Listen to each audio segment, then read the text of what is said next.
E aí galera, tudo bem? Olha só, a gente está inaugurando uma nova linha de vídeos chamado Diálogos Urgentes. Sobre o que serão esses vídeos aí? Sobre possíveis e bombásticos temas de redação sobre os quais a gente não quer falar, não é? Eu me convenci de fazer essa linha de vídeos conversando com um aluno recentemente sobre aquela redação do feminicídio, e nós mencionamos daí o caso horrendo dessa menina de 10 anos que, estuprada continuamente pelo tio, acabou engravidando e ainda foi vítima de um segundo problema, que foi não ter o seu aborto, vejam, consentido pela lei, aceito prontamente. E ainda sem contar que passou por uma violência de ter que entrar no hospital achacada por fanáticos religiosos. Nesse caso, fanáticos, correto? Conversando com esse guri, ele me disse assim: é difícil conversar sobre certos assuntos, né? Só que é necessário falar sobre aborto, é necessário falar sobre violência contra a mulher, é necessário falar sobre preconceito racial, tu entendeu? Porque isso efetivamente, se nós não falarmos, cria o preconceito, mantém o preconceito, leva a violência e leva à morte às pessoas.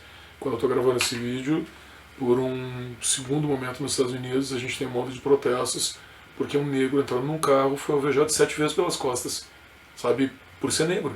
Morreu por ser negro. Vocês já viram que em N outras redações, o fato de ser negro na sociedade brasileira, por exemplo, eleva em 3 vezes a chance de ser morto. Diminui a tua expectativa de vida. E isso a gente pode resolver, ou nós só podemos resolver se nós começarmos a falar abertamente sobre isso. É sobre isso essa série, Diálogos Urgentes. E essa sobre o aborto, ela tem a peculiaridade de se colocar nessa condição, né? Eu acho que o aborto é uma questão a ser discutida, e não uma questão a ser, em primeiro lugar, negada, que é o que uma boa parte da população brasileira faz. Em segundo lugar, ter um posicionamento radical de um lado. O aborto é exclusivamente uma questão religiosa? Não, é uma questão religiosa também, mas não é exclusivamente. E é minha opinião mesmo. O aborto é uma questão exclusivamente de saúde pública? Exclusivamente não é. É por isso que a gente tem que discutir. Porque o momento que nós estamos é de desequilíbrio total sobre essas posturas. São pessoas gritando aqui que são favoráveis, são pessoas que gritam contra uma menina estuprada que ela não pode fazer, e o Estado que é absolutamente omisso quanto a isso. Então, vamos tentar entender o que está acontecendo. Eu vou usar uma pesquisa fantástica sobre a realidade dos abortos que acontecem diariamente no Brasil. O caso dessa menina que nós presenciamos não é um caso isolado. Na realidade, como vocês estão vendo aí, vejam o absurdo do dado. O Brasil tem, em média, 523 abortos por ano. Mas qual é o perfil, pessoal, se a gente fosse resumir, da pessoa que aborta? E vejam como, além da questão religiosa, saúde pública, a gente tem um problema também de preconceito. A pessoa que aborta no Brasil, na maior parte das vezes, vai ser o que? Menor de idade, negra e nordestina. Vocês estão entendendo? Tipo assim, é fácil nós nos posicionarmos até contra esse tipo de indivíduo aí, porque ele está em todas as minorias possíveis, correto? Ele está praticamente à margem, embora existam leis que protejam esses indivíduos, socialmente ele está à margem dessas leis. É fácil nós tentarmos negar os direitos que esse indivíduo tem. Mulher, negro, nordestino. Esse aí é o indivíduo, correto? Como é que é, pessoal, o volume de abortos que acontecem no Brasil? São incrivelmente 535 internações diárias por aborto. Bom, então acho que já está bem configurado, né? Quando viu o simbolizinho do SUS, né? Talvez tenha até te perguntado no início desse vídeo, tá, mas o que o SUS tem a ver com isso, né? Cara, 533 internações por aborto é um problema social, entendeu? E tu nota que um deles apenas é o aborto previsto por lei, correto? A maioria são abortos espontâneos. Olha bem para esse slide aqui, porque o slide 3, porque daqui a pouco a gente vai retomar lá no final. Tu está vendo que na maior parte das vezes o aborto espontâneo é fruto, naturalmente, de uma relação, na maior parte das vezes aqui, com certeza, consentido, entendeu? Talvez esteja faltando um pouquinho de educação sexual. Eu vou voltar para isso aí, né? No ano de 2019, então, se a gente somar os abortos aí, nós teremos lá mais ou menos quase 200 mil internações por aborto. Então está claro que nós não podemos negar o caráter social que esse aborto vai ter. Né? Agora, como é que é, pessoal, o número de mortos pelo aborto? Isso a gente tem que contabilizar também. Esse é um procedimento altamente invasivo, né? que pode representar uma periculosidade alta. Né? E a cada 10 mulheres mortas por aborto, 6 são negras e as outras são brancas. Né? O percentual de mortes, então, tu vê, cara, olha só, o SUS, exclusivamente o SUS, não é uma mulher que de repente morreu em casa fazendo um aborto caseiro, tá? O SUS registrou 721 mortos, 721 pessoas, né? As 1.000 mulheres que morreram lá, naturalmente sempre a maioria negras, né? Tu vê, olha bem agora esse próximo slide, slide 5. Em um mês, o número de meninas internadas por aborto vai preencher 5 ônibus escolares. Tu vê, né? Que associação cruel, né? 150 meninas internadas no SUS por mês, submetidas a um aborto, correto? Essas internações, a média diárias de crianças de 10 a 14 anos são 5. 5 a cada uma dessas pessoas aí são crianças de 10 a 14 anos. Então, o caso que nós vimos ali daquela menina não é um caso isolado, né? É importante tu entender porque a gente tem que discutir isso, né? Porque não é um caso isolado, entendeu? Porque isso é fruto de uma violência sexual comum no Brasil. O Brasil também campeão de estupro, né? Em 2019, por exemplo, foram mais de 65 mil registros de violência sexual no Brasil. Não dá pra tu não discutir, não é?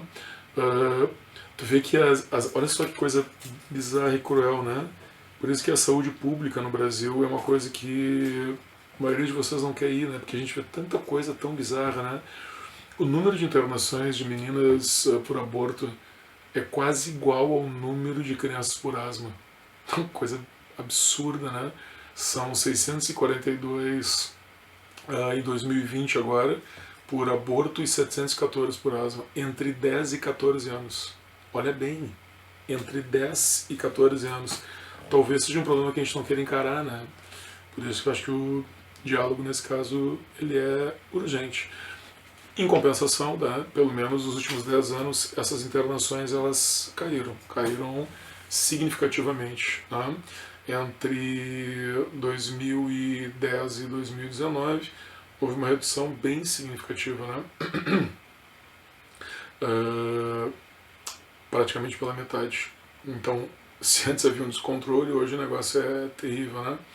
Agora, uma coisa que tu não pode, e tu vê, cara, que é quase sempre uma proporção similar em todos os momentos que a gente discute isso, né? Uma coisa que não dá para esquecer, né? O fato de ser negra aumenta a tua chance, nas mesmas proporções que a gente já discutiu em outras situações, né? 75% das meninas que são internadas por aborto são negras, correto? Mas de cruel essa, né? Tô falando de aborto, é 10, 14 anos, a menina com balãozinho, né? Terrível, né?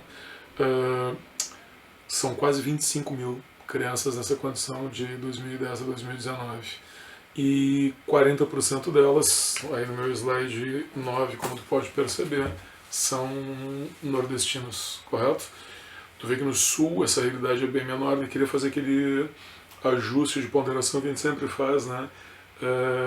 A gente vive num estado que tem diferenças em relação aos demais, né? O Rio Grande do Sul, por exemplo, tem a maior população branca entre os estados brasileiros. Porto Alegre é a capital brasileira e tem o maior percentual da pirâmide de pessoas de classe A e B. Já mencionamos isso em outra aula, né? Claro que São Paulo tem mais ricos do que Porto Alegre, mas não percentualmente, entendeu? Então o conjunto dessa realidade brasileira, que é tão relevante, por exemplo, para as questões do Enem, nós não sentimos tão diretamente, como os nordestinos vão sentir, como no Sudeste eles vão sentir, como em áreas mais pobres, Norte, por exemplo, também vai sentir, né? Agora, nesse último slide eu queria te perguntar um negócio, né? É claro que a vítima de estupro e também, potencialmente, a usuário da lei que lhe favorece para abortar a vítima de estupro vai sofrer o preconceito que vocês estão percebendo aqui, né? Quais são os preconceitos? O regional, 40% são nordestinos. Não precisa nem dizer o social, né?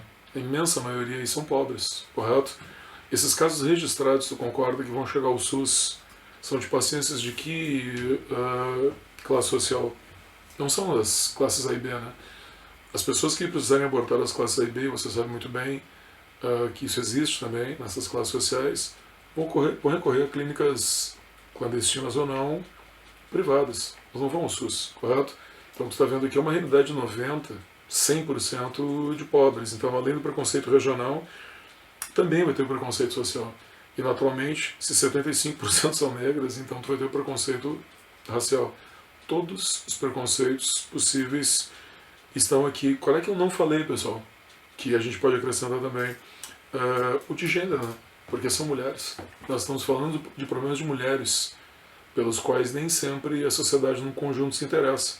Talvez nem todas as mulheres mesmo se interessem. Né? Qual é o agravamento que a gente tem desse problema de caráter social? A questão religiosa, né?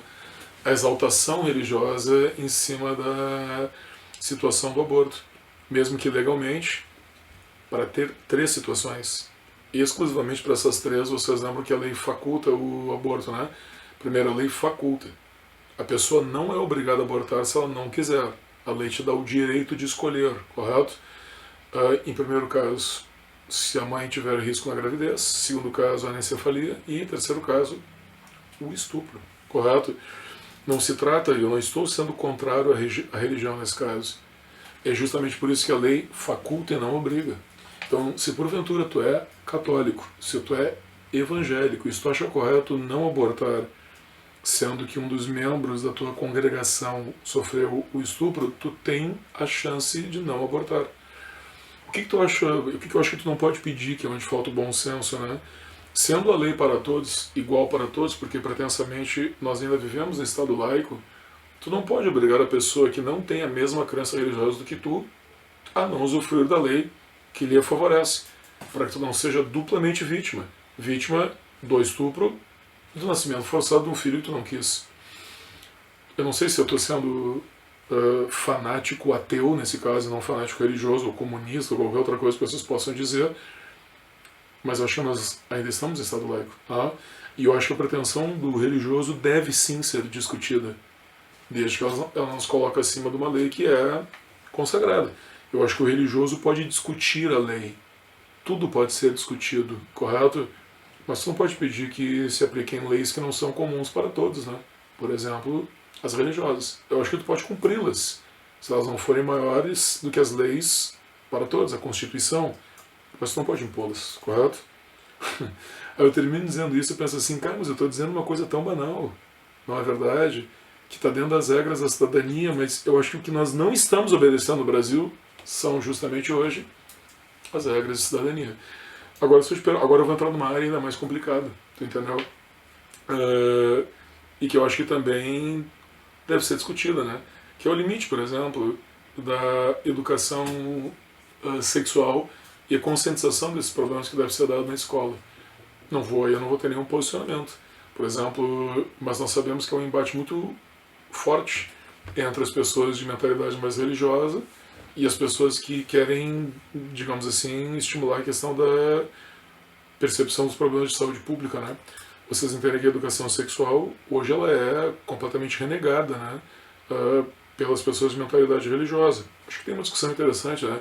Ninguém quer ensinar a transar numa aula, correto? Mas eu acho que tu tem que ensinar quais são os limites, os perigos que o adolescente tem. E também, por exemplo, todo mundo imaginaria, né, o que é uma doença sexualmente transmissível e aí sucessivamente. Há pessoas que são contrárias. A gente deve ouvir a opinião delas ou não? Claro que deve. Claro que deve ouvir, não tem problema nenhum em tu ouvir. Por isso que o nome dessa série é Diálogos, entendeu? Agora, a gente tem que ter um consenso. E esse parece que é o grande problema que a gente tem no Brasil dos dois lados. Eu acho que se existe o fanático religioso, também tem o discurso de ódio contra ele. Também tem aquela pessoa que não quer ouvir, que não quer entender, que não quer aceitar que eles também chegaram para ficar, tu entendeu?